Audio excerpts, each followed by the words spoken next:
juga dari Kak Korlantas Bapak Rudi Antariksawan yang nanti akan bergabung bersama kita untuk menjelaskan tentang beberapa hal berkaitan dengan antisipasi penambahan penularan pada periode Idul Adha tahun ini. Bapak Ibu semua, selain yang hadir di sini, tadi juga hadir sejumlah pejabat dari Kementerian Perhubungan. Saya sapa juga ada Pak Novi tadi dari Dirjen Perhubungan Darat. Selamat malam Pak. Nanti bisa juga menambahkan jika diperlukan ketika menjawab pertanyaan-pertanyaan wartawan. Teman-teman media sekalian, mohon maaf ini konferensi persnya agak mendadak dilakukan setelah evaluasi PPKM darurat oleh Menteri Marves dan sejumlah menteri tadi, tetapi intinya ini adalah sebuah upaya yang terus-menerus dilakukan oleh pemerintah untuk mengurangi kurva penularan. Recording in progress. Baik Bapak Ibu semuanya, saya tidak menunggu lama, saya akan berikan kesempatan kepada Prof. Wiku untuk menjelaskan secara umum terlebih dahulu apa yang dimaksud dengan pembatasan kegiatan masyarakat dalam periode Idul Adha ini, kemudian dilanjutkan oleh Ibu Adita Irawati dari Kemenhub, tentu saja dari Kementerian Teknis yang nanti berada di lapangan mengampu sejumlah moda transportasi dalam periode liburan. Dan yang ketiga adalah Pak Rudi Antariksawan nanti dari Korlantas yang memang dalam 2 pekan terakhir ini sangat hektik ya Pak untuk melakukan sejumlah penyekatan. Nanti beliau akan menjelaskan apa saja yang sedang disiapkan oleh Kak Korlantas dalam rangka mendukung upaya kita bersama untuk menekan laju penularan COVID-19.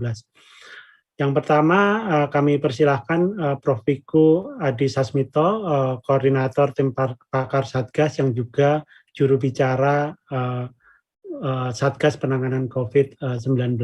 Silakan Prof. Baik, terima kasih Pak Heri. Assalamualaikum warahmatullahi wabarakatuh. Selamat malam, salam sejahtera untuk kita semuanya.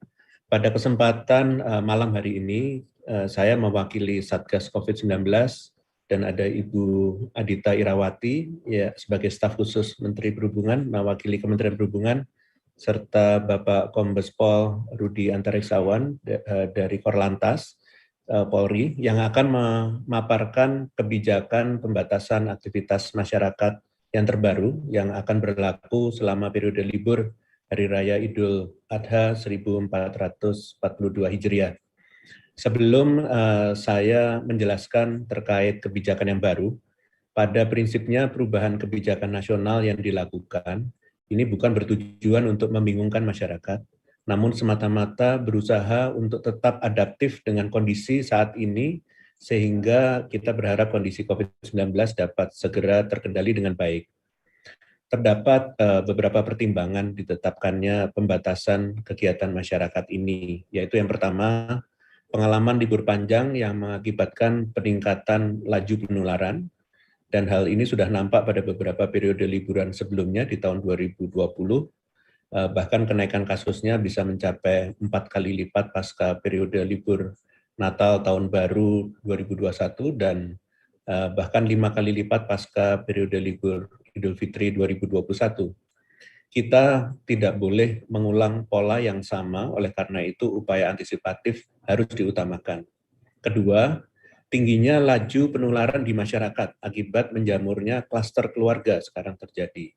Fenomena ini menggambarkan bahwa protokol kesehatan belum sepenuhnya diterapkan secara menyeluruh sampai ke sektor yang paling kecil. Data seminggu terakhir ini menunjukkan sekitar 26% kelurahan atau desa di Indonesia masih rendah kepatuhannya dalam memakai masker. Dan sekitar 28% kelurahan atau desa ya rendah kepatuhannya dalam menjaga jarak. Hal ini memberikan pelajaran bagi kita bahwa Di tempat yang kita anggap paling aman pun, ternyata penularan masih tetap ada. Ketiga, optimalisasi fungsi Satgas atau pemerintah daerah setempat dalam mengendalikan kasus sesuai kondisi COVID-19 masing-masing. Pemerintah telah mengeluarkan penetapan kondisi per daerah secara nasional dengan pedoman dan target pengendalian spesifik melalui instruksi Menteri Dalam Negeri yang berlaku di tahun 2021. Untuk itu, perlu adanya upaya memastikan bahwa implementasi kebijakan di lapangan sesuai dengan peraturan yang berlaku. Keempat, berdasarkan hasil rapat koordinasi terbatas tingkat menteri dan pemerintah daerah serta unsur TNI Polri yang terus memantau perkembangan kasus dan kondisi di lapangan, maka dari itu diputuskan adanya surat edaran Satgas COVID-19 sebagai payung kebijakan pembatasan aktivitas masyarakat selama libur Hari Raya Idul Adha 1442 Hijriah. Secara kontekstual, kebijakan ini yaitu Surat Edaran Satgas nomor 15 tahun 2021 mencakup aspek pembatasan mobilitas masyarakat, pembatasan kegiatan peribadatan dan tradisi selama Hari Raya Idul Adha, pembatasan kegiatan wisata, dan aktivitas masyarakat lainnya. Kebijakan ini akan efektif berlaku selama periode dari tanggal 18 sampai dengan tanggal 25 Juli 2021. Dengan berlakunya surat edaran ini, maka surat edaran Satuan Tugas Penanganan COVID-19 nomor 14 tentang ketentuan perjalanan orang dalam negeri dalam masa pandemi dan semua instruksi Menteri Dalam Negeri, surat edaran Kementerian Lembaga dan Pemerintah Daerah, serta instrumen hukum lainnya tetap berlaku sepanjang tidak bertentangan dengan surat edaran ini. Untuk itu saya akan mencoba menjabarkan detail aturannya percakupan kebijakan supaya jelas. Pertama terkait dengan mobilitas. Perjalanan orang keluar daerah untuk sementara dibatasi hanya untuk pekerja sektor esensial dan kritikal, serta perorangan dengan keperluan mendesak, yaitu pasien yang sakit keras, ibu hamil dengan jumlah pendamping maksimal 1 orang, kepentingan bersalin dengan jumlah pendamping maksimal 2 orang, dan pengantar jenazah non-COVID-19 dengan jumlah pengantar maksimal 5 orang. Pelaku perjalanan yang dikecualikan ini wajib menunjukkan STRP atau surat tanda registrasi pekerja yang dapat diakses pekerja dari pimpinan di instansi pekerjaan dan untuk masyarakat surat keterangan dari pemerintah daerah setempat. Untuk perjalanan antar daerah, ketentuan dokumen hasil negatif COVID-19 masih sama, yaitu wajib PCR maksimal 2 kali 24 jam untuk moda transportasi udara, dan PCR atau rapid antigen maksimal 2 kali 24 jam untuk moda transportasi lainnya, kecuali di wilayah aglomerasi.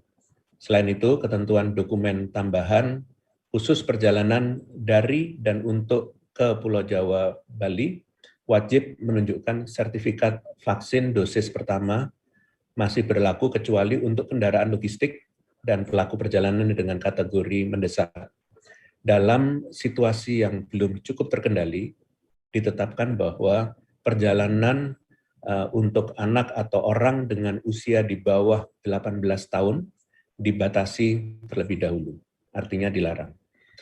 Kedua, terkait pembatasan kegiatan peribadatan dan tradisi selama Hari Raya Idul Adha, yaitu kegiatan peribadatan atau keagamaan di daerah yang menerapkan PPKM darurat, PPKM mikro diperketat, dan wilayah yang non-PPKM darurat namun berzona merah dan oranye ditiadakan terlebih dahulu dan dikerjakan di kediaman atau rumah masing-masing. Sedangkan untuk daerah lainnya yang tidak termasuk dalam cakupan tersebut, maka dapat melakukan kegiatan ibadah berjamaah dengan syarat kapasitas maksimal di dalam rumah ibadah sebesar 30% dengan penerapan protokol kesehatan secara ketat. Selanjutnya, tradisi silaturahmi dapat dilakukan secara virtual untuk mengurangi penularan baik dari kerabat jauh maupun dekat. Posko desa atau kelurahan yang telah terbentuk akan dioptimalisasi fungsinya untuk menegakkan himbauan di lapangan dengan sanksi yang berlaku. Selanjutnya, terkait pembatasan aktivitas di tempat wisata yang sangat potensial menyebabkan kerumunan jika tidak diantisipasi dengan baik, yaitu penutupan tempat wisata di seluruh Pulau Jawa dan Bali, serta wilayah yang menjalankan PPKM diperketat. Sedangkan untuk daerah lainnya yang tidak termasuk dalam cakupan daerah tersebut, dapat tetap beroperasi dengan kapasitas maksimal 25% dengan penerapan protokol kesehatan yang ketat. Selanjutnya, setelah kebijakan ini resmi ditetapkan, maka dimohon seluruh elemen pemangku kepentingan, baik tokoh yang berpengaruh, pemerintah desa atau kelurahan, pimpinan instansi pekerjaan maupun rekan-rekan media, wajib berkontribusi, bersumbangsi, melakukan sosialisasi yang masif kepada masyarakat. Selain itu, produk hukum yang sudah ada perlu ditindaklanjuti oleh pemerintah daerah sebagai dasar penegakan hukum di lapangan yang konkret. Sebagai penutup, pemantauan, pengendalian, dan evaluasi kebijakan pemerintah akan terus mengupayakan koordinasi antar pusat dan daerah, dan ini dilakukan baik melalui pencatatan dan pelaporan yang aktual. Mohon kepada pemerintah daerah untuk dapat melakukan kerjasama yang baik dengan sektor yang terkait secara langsung maupun tidak dalam implementasi kebijakan seperti lembaga pemerintahan, lembaga swasta, instansi penegakan dan pendisiplinan masyarakat, kemudian juga otoritas penyelenggara transportasi maupun unsur masyarakat lainnya.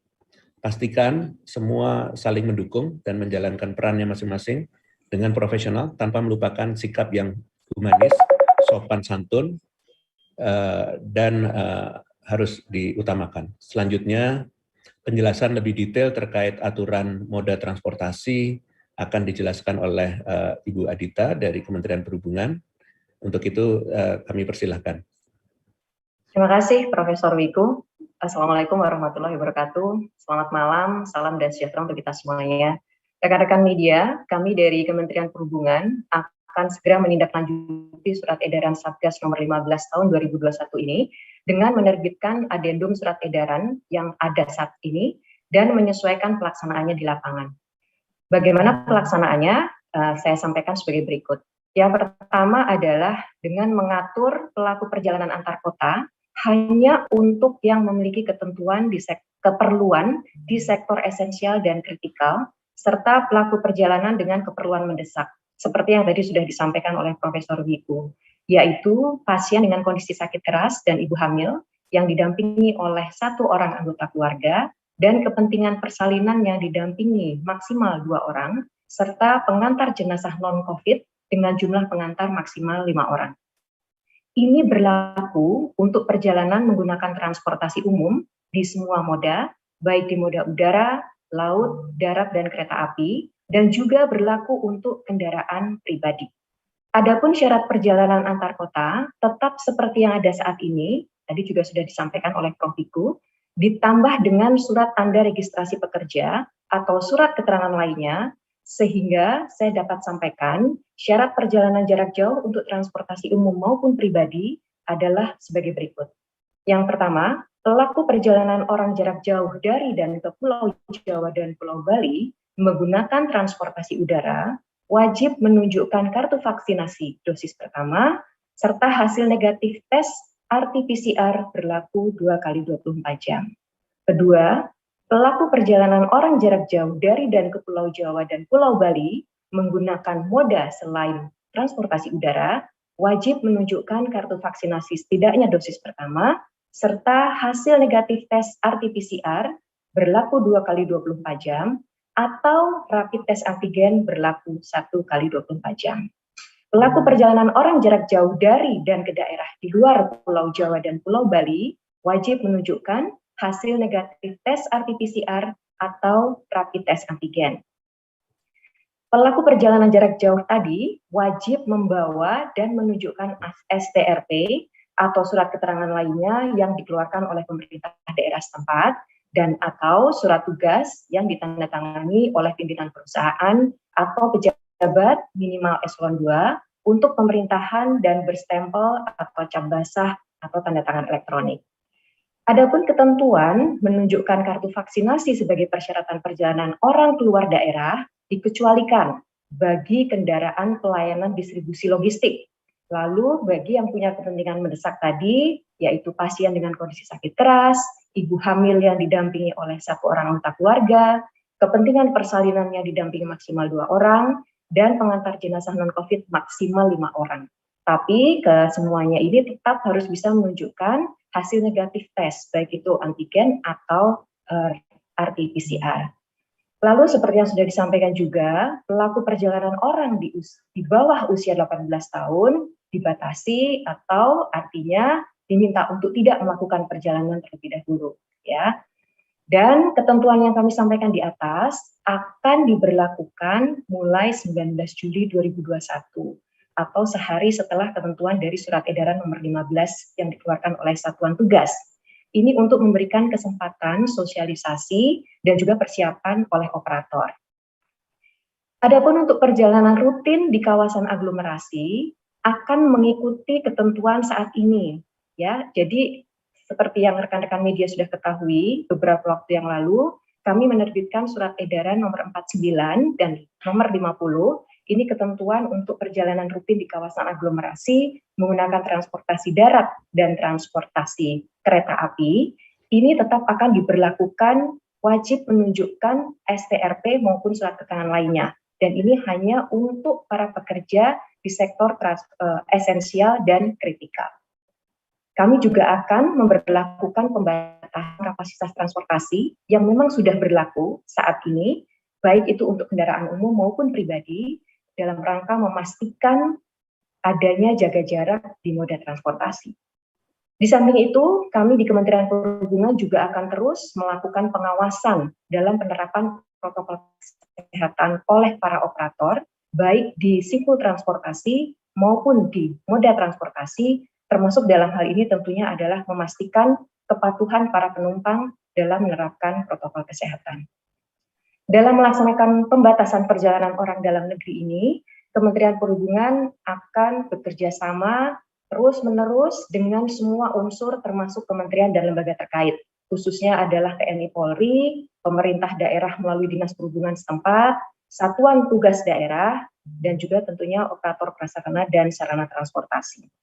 Rekan-rekan media, kami sangat berharap masyarakat dapat membatasi perjalanan di masa pandemik ini, baik itu perjalanan antar kota maupun perjalanan rutin di dalam kota dan kawasan aglomerasi.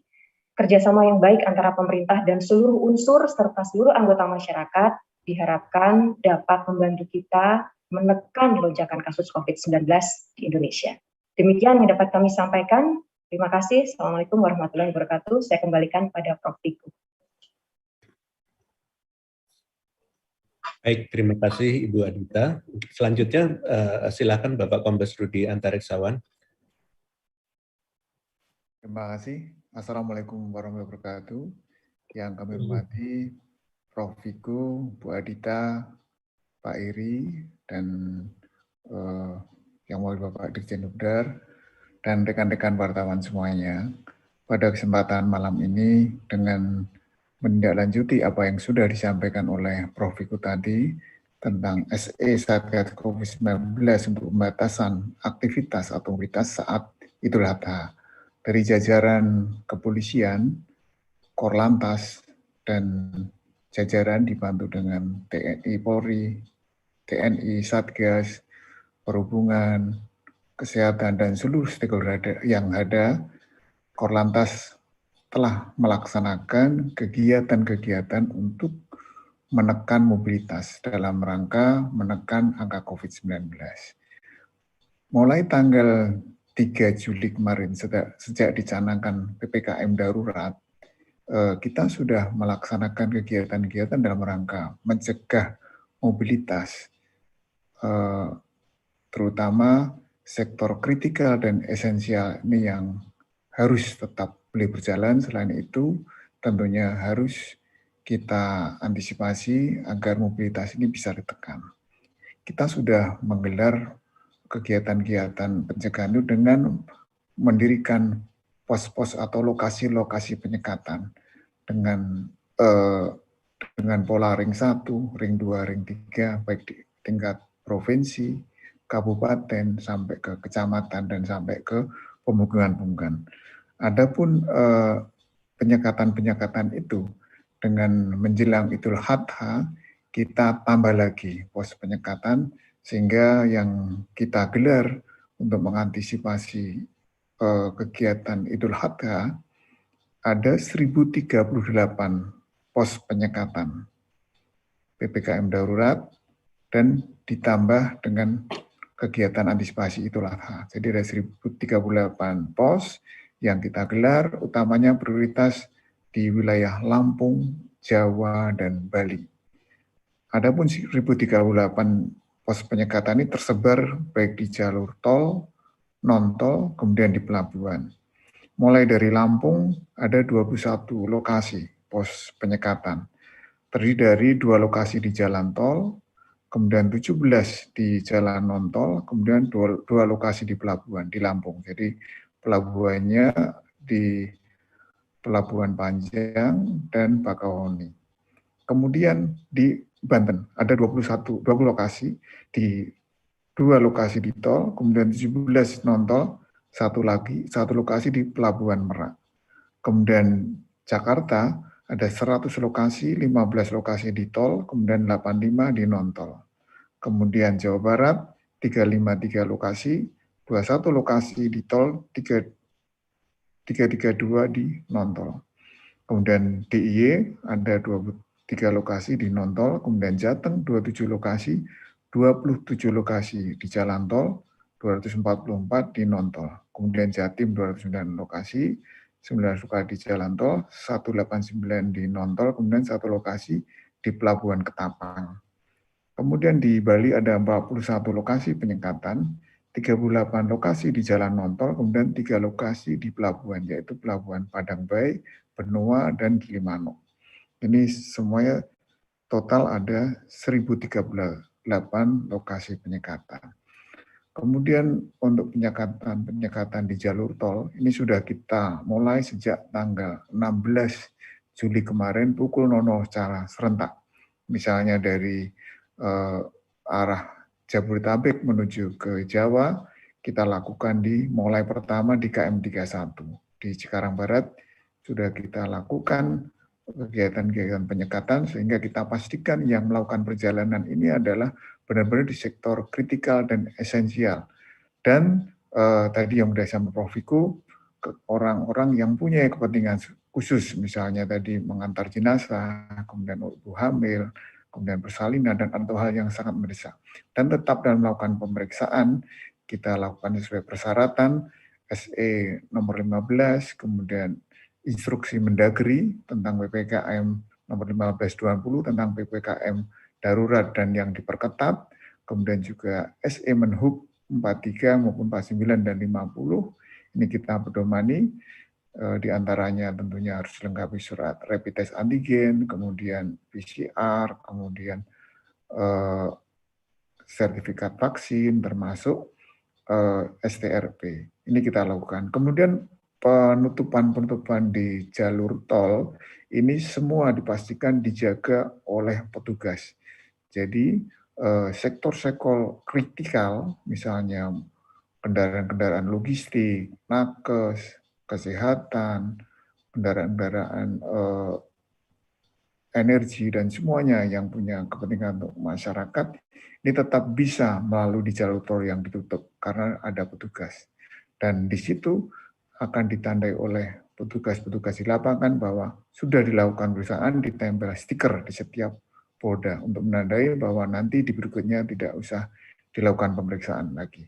Sehingga tentunya dalam melakukan penyekatan ini, kepolisian dan stakeholder yang ada ini memastikan bahwa kendaraan-kendaraan kritikal dan esensial ini tetap bisa berjalan dan kita perlancar, termasuk orang-orang yang melakukan kegiatan-kegiatan mendesak. Demikian dari kami, terima kasih. Wassalamualaikum warahmatullahi wabarakatuh. Baik, terima kasih Pak Rudi. Mbak Dita tadi juga menjelaskan dengan lebih teknis. Pak Rudi juga memaparkan juga lebih detail tentang 1038 pos penyekatan yang sudah dilakukan, dan sepertinya ini perjalanannya akan lebih mudah karena sudah dilaksanakan sebelum ketentuan ini juga berlaku.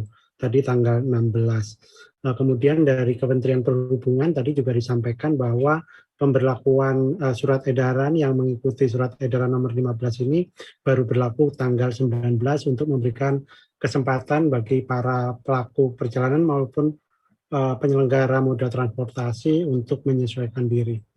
Baik, teman-teman, saya akan coba buka sesi tanya jawab untuk beberapa teman-teman yang ingin menggali lebih dalam terkait dengan ketentuan pembatasan kegiatan masyarakat pada periode Idul Adha kali ini.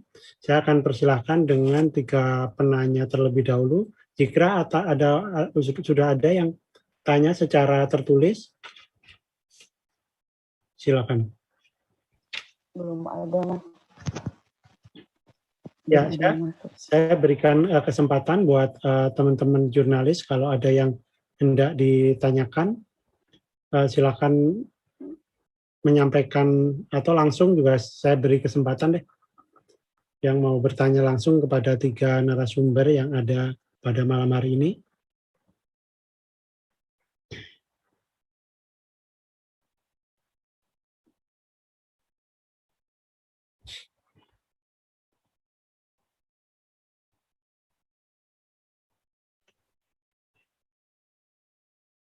Silakan.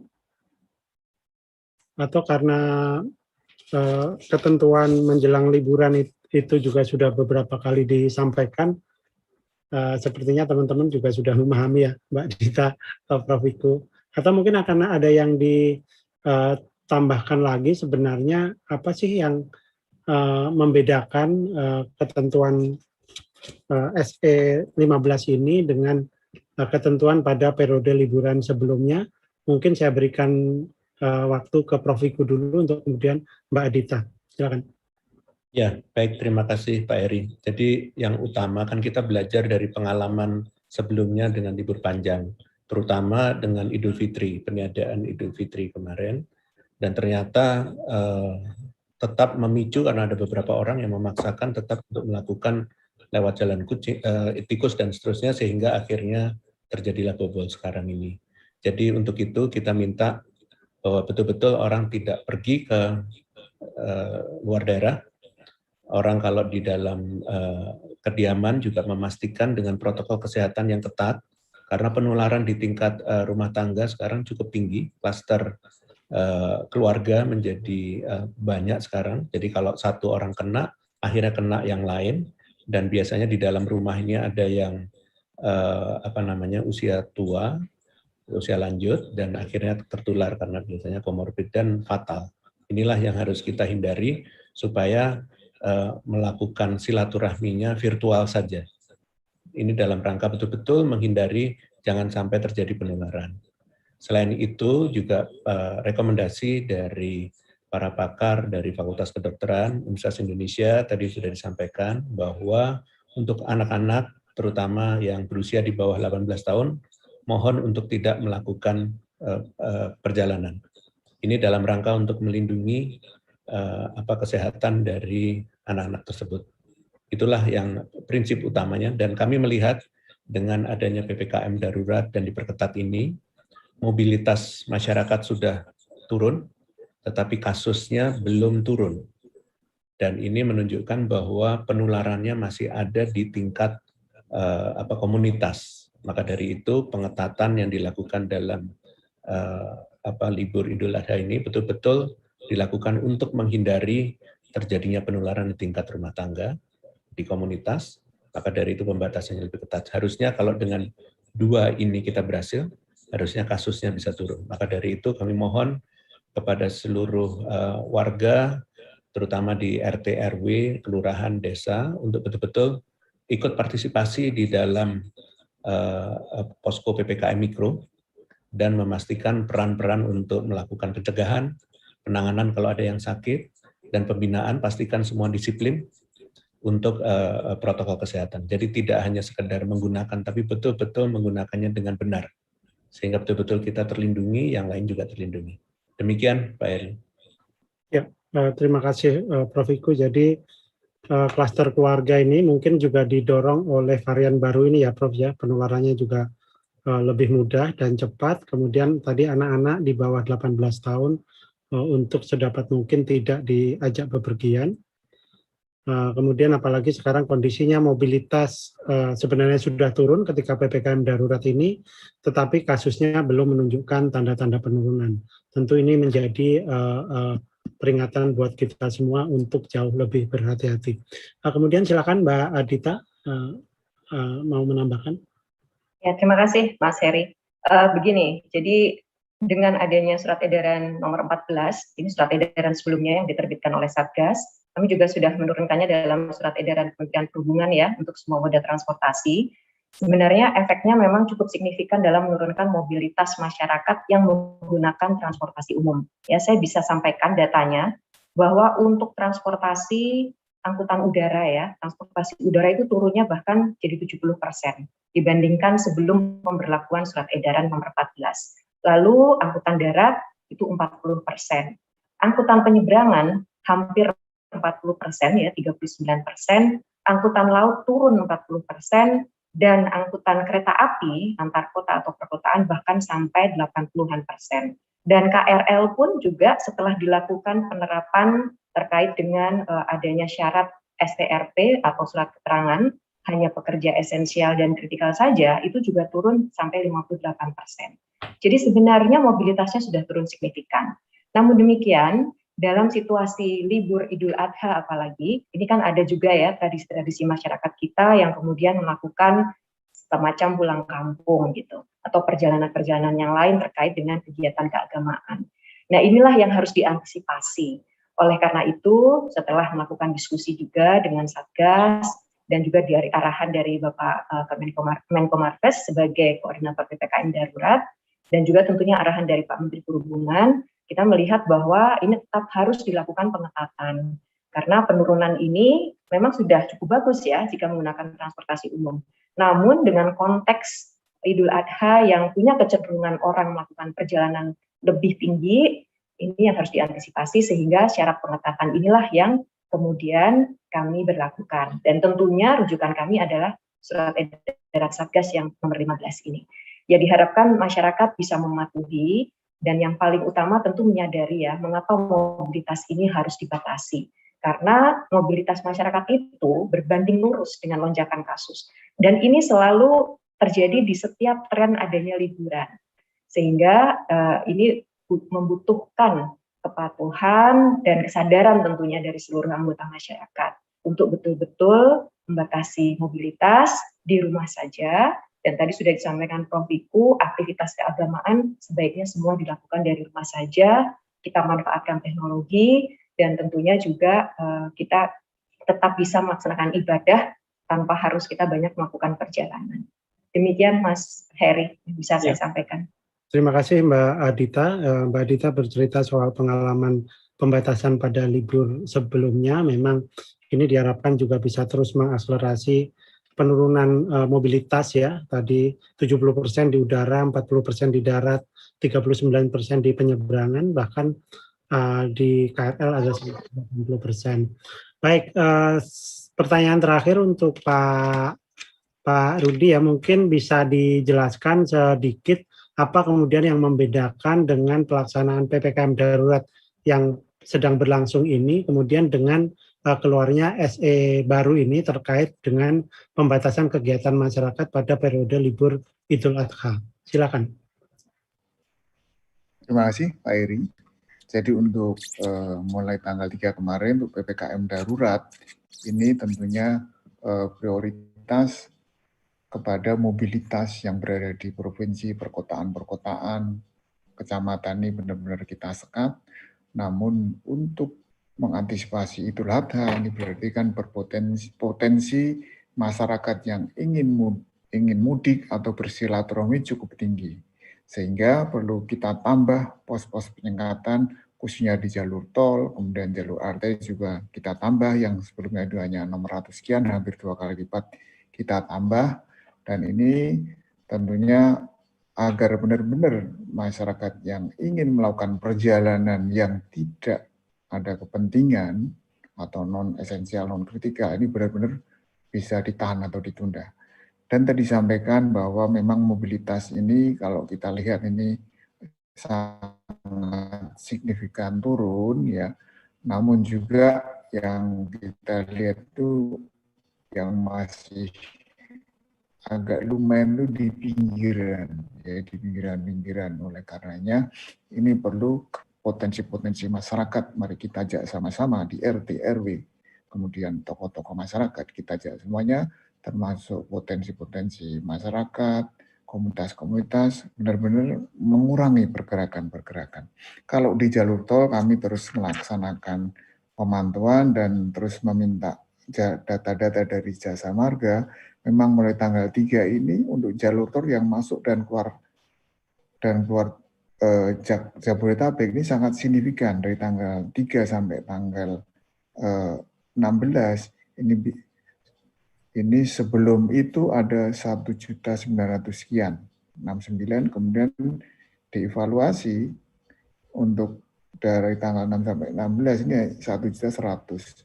Rata-rata mengalami hampir 40% penurunan. Ini untuk yang masuk Jakarta. Kemudian yang keluar Jakarta juga sama, ini juga mengalami angka yang cukup signifikan. Kami sampaikan juga sama, hampir 40%.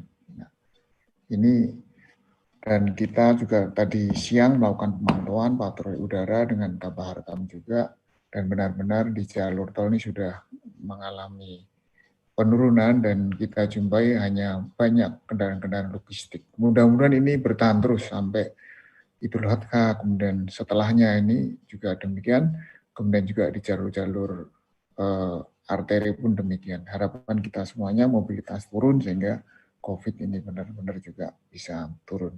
Tadi sampaikan Prof. Wiku, ini klaster-klaster yang kecil keluarga ini yang perlu kita tekan. RT, RW, pemukiman. Terima kasih. Baik, terima kasih Pak Rudi. Pak Rudi tadi menjelaskan bagaimana upaya untuk penyekatan maupun pembatasan mobilitas dari kendaraan ya, jalan tol juga sudah mengalami penurunan sekitar 40%, sehingga prakondisi yang dalam PPKM darurat tadi semoga semakin baik lagi dengan adanya SE baru ini ya, yang kemudian secara lebih rigid mengatur aktivitas masyarakat. Baik Bapak Ibu, saya akan segera akhiri konferensi pers malam ini karena sebagian teman-teman mungkin juga sudah malam, tetapi saya rasa habis ini kami juga menyebarkan siaran pers untuk Bapak Ibu semua, nanti akan kami kirimkan melalui jalur-jalur yang ada yang kami miliki. Baik, saya ingin mengucapkan terima kasih kepada Prof. Wiku atas waktunya, kepada Bu Adita Irawati, dan juga tentu saja Pak Rudi Antariksawan. Terima kasih teman-teman, sampai jumpa pada konferensi pers berikutnya. Selamat malam, salam sehat, jaga kesehatan, jangan kemana-mana dan di rumah saja. Wassalamualaikum warahmatullahi wabarakatuh. Waalaikumsalam warahmatullahi wabarakatuh. Terima kasih Bu Adita. Terima kasih Prof. Wiku. Ya Prof. Ya, Pak Rudi, makasih.